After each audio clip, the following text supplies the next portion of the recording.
कावेरी का परिवार बहुत ही गरीबी में अपनी जिंदगी गुजर बसर कर रहा था। उसका पति दिहाड़ी का मजदूर था, इसीलिए कभी काम करता तो कभी नहीं। उसी हिसाब से कभी उनके पास खाने के लिए कुछ होता तो कभी नहीं। एक रोज उनकी पड़ोसन बिंदिया एक प्लेट में समोसे लिए उनके पास आती है। कावेरी बहन, वो मैंने घर में आज बिट्टू के कहने पर समोसे बनाए थे, तो सोचा तुम्हारी मीनू के लिए भी ले आऊं। समोसे? अरे वाह माँ, मैं उसमें से एक समोसा खा लूं? अरे हाँ हाँ बच्चों, इसमें पूछने वाली क्या बात है। लो लो खाओ, तुम्हारे लिए ही लेकर आई थी मैं। सच में? धन्यवाद आंटी। इतना कहकर मीनू एक समोसा उठाकर खाती है तो समोसे में आलू की जगह प्याज भरी होती है। ये समोसा तो आलू वाला नहीं है माँ। हाँ बिंदिया बहन, ये तो प्याज वाले समोसे हैं। हाँ वो क्या है ना, आलू जरा से ही थे, तो रात में जो भी भुनी हुई प्याज बनाई थी ना, वही भरकर मैंने समोसे बना दिए। लेकिन चिंता मत करो, ये बासी जरूर है लेकिन बहुत स्वादिष्ट है। हाँ माँ, प्याज वाले समोसे बहुत स्वादिष्ट बने हैं। अच्छा मैं चलती हूँ, घर में थोड़ा सा काम भी है। बिंदिया के जाते ही कावेरी उन प्याज के समोसों को चक्कर देखती है। वैसे तो उसमें बासी प्याज भरी थी, लेकिन वो कावेरी को खाने में बहुत स्वादिष्ट लगते हैं। शाम को उसका पति मंगल काम से लौटता है और आज की मजदूरी के पैसे कावेरी के हाथ में देता है। आज मालिक ने अपने बेटे के जन्मदिन की खुशी में मिठाई बांटी थी, लेकिन मेरी बारी में मिठाई खत्म हो गई, तो मालिक ने मुझे उसके पैसे दे दिए। माँ, तो फिर कल आप वो प्याज वाला समोसा बनाना जो आज खाया था। प्याज वाला समोसा? हाँ बाबा, सामने वाली बिंदिया आंटी ने बना कर दिया था, मुझे तो बहुत अच्छा लगा। हाँ जी, पहली बार मैंने आलू की जगह प्याज का समोसा खाया। कल मैं आपको बनाकर खिलाऊंगी। ठीक है भाग्यवान, पहले तो मुझे खाना परोस दो, बहुत तेज भूख लगी है। अच्छा ठीक है, आप मुँह हाथ धो लीजिए, मैं खाना लगा देती हूँ। अगले दिन कावेरी प्याज के समोसे बनाकर मंगल को खिलाती है, तो उसे भी बहुत पसंद आते हैं। ऐसे ही उसका परिवार जैसे तैसे अपनी जिंदगी गुजार रहे थे। तभी एक रोज काम करते हुए अचानक मंगल के पैर अचानक ईंटों के ढेर के बीच फंस जाता है और वो चिल्लाते हुए तड़पने लगता है।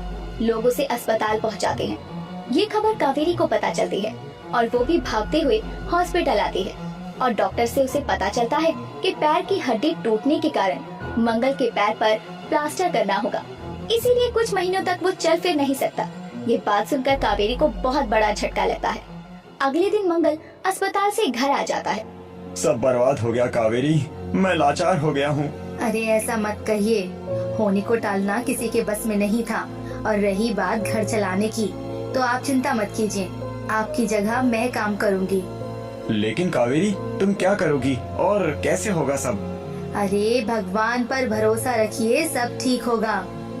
कावेरी अपने पति को तो हिम्मत दे देती है, लेकिन उसे खुद भी समझ नहीं आ रहा था कि आखिर वो कहाँ काम मांगने जाए। एक रोज वो घर के सामने झाड़ू लगा रही थी कि तभी उसके सामने से एक समोसे और कचौड़ी बेचने वाला आदमी निकलता है। क्यों ना मैं भी यही काम शुरू कर दूं? अगर मैं प्याज के समोसे बनाकर बेचूंगी ना, तो कम से कम कुछ तो कमा पाऊंगी। ये बात वो अपने पति को बताती है, जिसके बाद वो घर में रखे कुछ पैसों से समोसे बनाने का सामान लेकर आती है और गर्मा गर्म समोसे बनाकर एक बड़ी सी प्लेट में रख लेती है और फिर घर के बाहर एक टूटी सी टेबल लगाकर वो समोसे बेचना शुरू कर देती है। समोसे, गर्मा गर्म प्याज के समोसे, आओ आओ प्याज के समोसे खाओ। प्याज के समोसे? अरे लेकिन समोसे तो आलू के होते हैं, ये कैसा अनोखा समोसा बेच रही हो तुम? हाँ भाई साहब, ये प्याज के समोसे हैं, वो भी एकदम स्वादिष्ट। आप एक बार खाकर तो देखिए। हाँ हाँ, मैं भी तो देखूं, आखिर कैसे होते हैं प्याज के समोसे। तभी कावेरी उस आदमी को चटनी के साथ प्याज के समोसे परोसती है, जिसे खाकर वो आदमी कहता है, अरे वाह, क्या समोसे बनाए हैं तुमने। मैंने तो सुना था आलू समोसे की जान होते हैं, लेकिन तुमने तो इस बात को ही गलत साबित कर दिया। वाह वाह, क्या स्वाद है इन समोसों का। वो आदमी कावेरी के बनाए प्याज के समोसे की बहुत तारीफ करता है।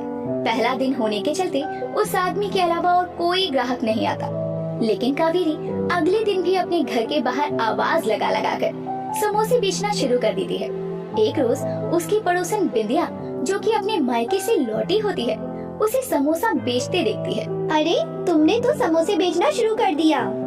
हाँ बिंदिया बहन, घर में पैसों की बहुत दिक्कत है, इसलिए मुझे ये काम शुरू करना पड़ा।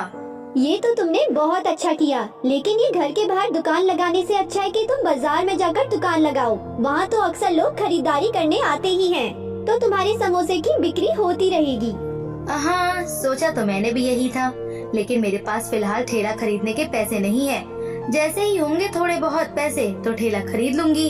ऐसी बात है तो तुम मुझसे पैसे उधार ले जाओ, जब तुम्हारा काम चलने लगे तो मुझे वापस दे देना। बिंदिया की ये बात सुनकर कावेरी को बहुत अच्छा लगता है और वो बिंदिया से पैसे लेकर एक ठेला खरीद लेती है, जिसमें सारा सामान रखकर वो बाजार में समोसे बेचने निकल जाती है। बाजार में ज्यादा लोगों के आने जाने और साथ ही प्याज का अलग तरह का समोसा बेचने के कारण लोग कावेरी के ठेले पर आने लगते हैं, जिससे धीरे धीरे उसके प्याज के बनाए समोसों की बिक्री होने लगती है। अरे ये लीजिए बहन जी, आपके 5 समोसे, फिर जरूर आइएगा। भगवान की कृपा से अच्छी खासी बिक्री होने लगी है, बस ऐसे ही काम चलता रहे। कावेरी का काम ठीक से चलने लगा था, पर ये बात बाजार में चाट का ठेला लगाने वाले लोगों को पसंद नहीं आती। इसीलिए एक रोज शाम के समय कावेरी को वो मिलकर धमकाने लगते हैं। अरे माफ कीजिएगा भाई साहब, समोसे खत्म हो चुके हैं। हम समोसा लेने नहीं आए, बल्कि तुम्हें ये बताने आए हैं कि बाजार में ठेला लगाना बंद कर दो, तुम्हारे लिए यही अच्छा होगा। अरे ये आप लोग क्या कह रहे हैं? मैं अपनी मेहनत से ये समोसे बेचने का काम कर रही हूँ, तो आप लोगों को भला क्या दिक्कत है? यही दिक्कत है कि तेरे कारण लोगों ने हमारे ठेले पर आना छोड़ दिया है। तूने हम सबका धंधा चौपट करके रखा है, इसलिए इस बाजार में तू अपना ठेला नहीं लगाएगी। कावेरी कोई जवाब ना देते हुए वहाँ से अपना समोसे का ठेला लेकर चली जाती है और उनकी धमकियों से न डरते हुए अगले दिन फिर से बाजार में समोसे बेचने जाती है। तो वो सभी आदमी मिलकर इसके ठेले पर रखे सामान को फेंकने लगते हैं। अरे अरे ये क्या कर रहे हैं आप लोग? अरे मत कीजिए, अरे मेरा सामान बर्बाद हो जाएगा। ये सब तेरी खुद की गलती के कारण हो रहा है। तूने हमारी बात नहीं मानी ना, तो ये सब तो होगा ही, क्योंकि जो हो जाए हम तुझे इस बाजार में ठेला तो लगाने देंगे ही नहीं। इस तरह वो लोग कावेरी के ठेले को तहस नहस कर देते हैं और कावेरी रोते हुए घर चली जाती है। ये सब सुनकर मंगल का खून खोलने लगता है, लेकिन लाचारी के कारण वो कुछ कर नहीं सकता था। कावेरी मुझे माफ कर दो, ये सब मेरी वजह से हो रहा है। अगर मैं मजबूर नहीं होता तो शायद तुमको ये दिन नहीं देखने पड़ते। आप खुद को दोष मत दीजिए, मैं हार नहीं मानूंगी जी। ये तुम क्या कह रही हो कावेरी? इतना सब कुछ होने के बाद भी तुम बाजार में ठेला लगाओगी? कहीं उन्होंने फिर कुछ किया तो? नहीं, आप चिंता मत कीजिए, मैं बाजार में दुकान नहीं लगाऊंगी, लेकिन समोसे तो बेचूंगी ही। इस तरह कावेरी इस हादसे के बाद भी हिम्मत से काम लेते हुए ठेले पर समोसे रखकर गलियों में घूम घूम कर बेचने निकलती है, जिससे उसके ग्राहक घर बैठे समोसे उससे खरीदते। अरे अच्छा हुआ मुझे आप यहाँ मिल गए, मैं बाजार ही जा रहा था समोसे लेने। जरा 5 समोसे पैक कर देना। जी भाई साहब, अभी देती हूँ। इस तरह कावेरी घूम घूम कर प्याज के समोसे बेचना शुरू करती है और उसकी अच्छी खासी बिक्री होने लगती है, जिससे आए पैसे से वो अपने घर की आर्थिक स्थिति को पटरी पर लाती है। साथ ही 3 महीने का समय बीत चुका था, तो मंगल के पैर का प्लास्टर भी हट चुका था और वो भी काम करना शुरू कर देता है। समय के साथ कावेरी के बनाए प्याज के समोसे बहुत चर्चित हो जाते हैं और कुछ ही समय बाद वो घर के पास ही किराए पर एक दुकान लेकर उसमें समोसों की दुकान खोलती है। उसकी दुकान पर प्याज के समोसे खाने के लिए बहुत लोगों की भीड़ जुटा करती। इस तरह गरीब कावेरी अपनी हालातों से हार ना मानते हुए अपने रास्ते में आने वाली हर मुसीबत का सामना करते हुए अपने काम पर डटी रहती है, जिससे वो सफल होती है। इसीलिए हमें जिंदगी में कभी भी आने वाली मुश्किलों से घबराना नहीं चाहिए। रनकपुर गांव में सविता अपने परिवार के साथ रहा करती थी। वो बहुत ही सुंदर थी, साथ ही उसका व्यवहार भी बहुत शांत था। वो रोज सुबह गांव के मंदिर में जाकर पूजा किया करती और उसी गांव में रहने वाला संजय उसे रोज मंदिर में आते जाते देखा करता। एक रोज वो उससे रास्ता रोक कर कहता है, मुझे तुमसे कुछ जरूरी बात करनी है सविता। ऐसी भी क्या बात करनी है तुम्हें? और तुम मुझे ऐसे रोज रोज क्यों घूरने आ जाते हो रोज? यानी तुम जानती थी कि मैं तुम्हें देखता हूँ। अब तुम मुद्दे की बात पर आओगे या मैं घर जाऊँ? नहीं नहीं, मुझे ये कहना था कि मैं तुम्हें पसंद करने लगा हूँ, प्यार करने लगा हूँ तुमसे। उसकी ये बात सुनकर सविता शर्मा कर वहाँ से चली जाती है, क्योंकि उसके दिल में भी संजय के लिए कहीं न कहीं वही एहसास थे जो कि संजय के दिल में उसके लिए। इस तरह दोनों एक दूसरे के साथ समय बिताने लगते हैं और उनके बीच में प्यार बढ़ता जाता है। दोनों अपने अपने घर में एक दूसरे के बारे में बताते हैं, तो उनके माता पिता उनकी शादी के खिलाफ होते हैं। ऐसे में दोनों परेशान हो जाते हैं। संजय, अब हमारा क्या होगा? क्या हम कभी साथ नहीं रह पाएंगे? ऐसा मत कहो सविता, मैं तुम्हारे बिना नहीं जी सकता। मैं भी तुम्हारे अलावा किसी से शादी नहीं करना चाहती, लेकिन अपने माता पिता के खिलाफ कैसे जा सकते हैं? अगर हमें साथ रहना है तो हमारे पास एक ही रास्ता है, हम भागकर शादी कर लेते हैं। ये तुम क्या कह रहे हो भला? हम ऐसा कैसे कर सकते हैं? मैं ऐसा इसलिए कह रहा हूँ कि एक बार शादी हो जाने के बाद हमारे माता पिता किसी और से हमारी शादी के लिए जबरदस्ती नहीं कर सकते। मेरी बात मानो, यही सही है। सविता संजय से बहुत प्यार करती थी, इसीलिए वो उसकी बात मान जाती है और दोनों भागकर शादी कर लेती हैं। ये बात जब उनके घर वालों और गांव वालों को पता चलती है तो वो उन्हें अपनाने की जगह उन्हें गांव से निकाल देते हैं। दोनों दुखी होकर दूसरे गांव में एक टूटे फूटे मकान में किराए पर रहना शुरू कर देते हैं। सुनो, जल्दी ही हमें कोई काम ढूंढना होगा, वरना हमारा गुजारा करना मुश्किल हो जाएगा। वैसे भी हमारे पास जो पैसे थे वो इस घर के किराए में चले गए हैं। हाँ, मैं समझता हूँ हमारे साथ रहने के फैसले के कारण ये सब हो गया, लेकिन तुम चिंता मत करो और हिम्मत रखो, मैं जल्द ही कोई काम ढूंढ लूंगा। हाँ बिल्कुल, और मैं तुम्हारी मदद करूँगी। अगले दिन संजय गांव में काम की तलाश में निकल जाता है। कड़ी दोपहरी में भटकने के बाद उसे एक राशन की दुकान पर काम मिल जाता है। अब संजय रोज मेहनत से दुकान पर काम करता। लगभग 1 महीना बीत चुका था। ऐसे में संजय की जो पगार आती है वो घर के किराए और राशन में खर्च हो जाया करती है। ऐसे में सविता अपने पति का हाथ बटाने के लिए पकौड़े बनाकर बाजार में बेचना शुरू करती है। गरम गरम पकौड़े खाओ, आलू प्याज गोभी के पकौड़े, गर्मा गरम पकौड़े खाओ। अरे वाह, क्या बढ़िया खुशबू आ रही है पकौड़ों की। जरा एक प्लेट प्याज के पकौड़े देना। जी जी भाई साहब, अभी देती हूँ बस। पहले दिन के हिसाब से सविता के बनाए पकोड़ों की ज्यादा बिक्री नहीं होती और शाम होते ही वो ठेला लेकर घर पहुँचती है। कुछ ही देर में जब संजय घर लौटता है और मुंह हाथ धोकर खाना खाने बैठता है तो प्लेट में पकोड़ों को देखकर कहता है, तुमने आज खाने में पकोड़े भी बनाए हैं? नहीं, वो ये पकौड़े मैंने बेचने के लिए बनाए थे, लेकिन पहले ही दिन था इसलिए सारे बिके नहीं। इन्हें बर्बाद करने से अच्छा है इसे हम खा लेंगे। सविता, गरीबी के चलते मेरे साथ साथ तुम्हें भी इतनी मेहनत करनी पड़ रही है। तो क्या हुआ संजय, वैसे भी पति का हर हालत में साथ देना ही तो पत्नी का धर्म है ना।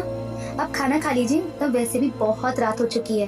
अब बीतते समय के साथ जहाँ संजय दुकान में मेहनत करता तो वहीं सविता तरह तरह की पकौड़ी बनाकर बेचने लगती है और उसके स्वादिष्ट पकौड़े खाने के लिए अब लोगों की संख्या भी बढ़ने लगती है। और एक समय ऐसा आता है जब पकोड़े खाने के लिए उसके ठेले पर बहुत भीड़ लगनी शुरू हो जाती है, जिसके चलते बाजार में पकोड़े की दुकान लगाने वाली कांता को बहुत जलन होती है। देखो तो सही इस नासपीटी को, जब से इसने बाजार में पकोड़े बेचना शुरू किया है तब से इसके ठेले पर हमेशा ही भीड़ लगी रहती है और मेरी दुकान की तरफ तो लोग मुड़कर भी नहीं देखते। इसका तो कुछ करना पड़ेगा। जलन के चलते अगले दिन जब सविता अपना ठेला लेकर पहुंचती है, कांता एक लाठी लेकर उसके ठेले को तहस नहस करने लगती है। हे भगवान, अरे ये तुम क्या कर रही हो? मेरे ठेले को क्यों तोड़ रही हो? मैं कहती हूँ हटो यहाँ से, हटो। हटेगी तो तू यहाँ से। इस बाजार में ठेले वाले के लिए जगह नहीं है, अपना टूटा ठेला लेकर निकल यहाँ से। पर ऐसा क्यों? मैं तो इतनी मेहनत से ये काम कर रही हूँ, फिर तुम मुझसे ऐसा क्यों कह रही हो? जाती है या ये सब सामान उठाकर फेंक दूं मैं? बाजार के सभी लोग सविता को घूर रहे थे। तभी वो अपना ठेला लेकर वहाँ से चली जाती है और शाम को ये बात संजय को बताती है। यानी वो औरत तुम्हें बाजार में पकोड़े बेचने से मना कर रही है? हाँ, साथ ही ठेला भी तोड़ दिया, इसलिए उसकी मरम्मत भी करवानी पड़ेगी। यानी तुम फिर पकोड़े बेचने जाओगी? हाँ बिल्कुल जाऊंगी। पकौड़े बेचने से ही तो थोड़े पैसे आ रहे हैं और जो काम अच्छा चल रहा है मैं उसे किसी के कहने या मना करने से क्यों बंद कर दूं? लेकिन सविता, अगर उसने 2 बार ऐसा किया तो फिर? नहीं नहीं, रहने दो, तुम पकोड़े बेचने मत जाओ। अरे आप डरिए मत, क्योंकि मैं कोई बुरा काम नहीं कर रही हूँ, बल्कि मेहनत से कमा रही हूँ। सविता अगले दिन निडर होकर बाजार में पकोड़े बेचने जाती है। उसे फिर से बाजार में देखकर कांता हैरान हो जाती है। ये ऐसे नहीं मानने वाली, इसे तो अच्छा सबक सिखाना ही होगा। सविता आवाज लगा लगा कर अपना काम कर रही थी। तभी कांता बाकी के दुकानदारों को भी अपने साथ ले आती है और अचानक ही सविता पर हमला कर उसे मारने लगती है। बचाओ मुझे, कोई बचाओ, छोड़ दो मुझे, छोड़ दो। बाजार में आते जाते लोग सविता की ये हालत देख रहे थे। कोई भी उसकी मदद के लिए आगे नहीं बढ़ता। तो उधर राशन की दुकान पर संजय को सविता की चिंता सताने लगती है। तो वो तुरंत छुट्टी लेकर बाजार की ओर जाता है, जहाँ उसे सविता बहुत ही बुरी तरह घायल मिलती है और वो उसे अस्पताल लेकर जाता है और उसकी मरहम पट्टी करवाकर घर ले आता है। क्या हालत कर दी है उन्होंने तुम्हारी। ऐसी भी क्या दुश्मनी जो किसी की जान पर बनाए। पता नहीं हम गरीबों के नसीब में इतने क्यों दुख लिखे हैं। कुछ ही दिनों में सविता घर पर रहती है। उसकी दवाइयों में बहुत खर्चा होता है, जिससे फिर से पैसों की तंगी होने लगती है। तो सविता ठान लेती है कि भले ही वो पकोड़े बेचने बाजार नहीं जाएगी, लेकिन घर बैठे ही पकोड़े जरूर बेचेगी। जिसके लिए वो पकोड़े बनाते हुए एक वीडियो बनाती है और उसे YouTube पर डाल देती है, जो कि बहुत वायरल होने लगती है। जिसके बाद वो अलग अलग तरह के पकोड़े बनाकर वीडियो बनाकर सोशल मीडिया पर अपलोड करती, जिसके कारण उसकी बहुत चर्चा होने लगती है और कई लोग उसे अपने ढाबे में काम के लिए भी कहते हैं। लेकिन वो किसी के यहाँ काम ना करते हुए ऑनलाइन फूड वेबसाइट्स के जरिए लोगों तक अपने बनाए स्वादिष्ट पकोड़े बेचने लगती है, जिससे उसे फायदा भी होता है। सविता, डिलीवरी वाला बाहर खड़ा है, जल्दी पकोड़े ले आओ। जी बस हो गया, ये लीजिए। संजय डिलीवरी वालों को पकोड़े दे देता है और वो वहाँ से चला जाता है। इस तरह धीरे धीरे इस तरह गरीब पकोड़े वाली अपने बनाए स्वादिष्ट पकोड़ों के लिए पूरे गांव में चर्चित हो जाती है। ये खबर जब कांता के कानों में पड़ती है तो उसे और जलन होने लगती है, लेकिन इस बार भी वो चाहकर भी कुछ नहीं कर पाती। एक रोज पकोड़ों की बिक्री से आई कमाई से सविता घर में नया चूल्हा लाती है। आखिरकार तुम्हारी मेहनत रंग लाई सविता।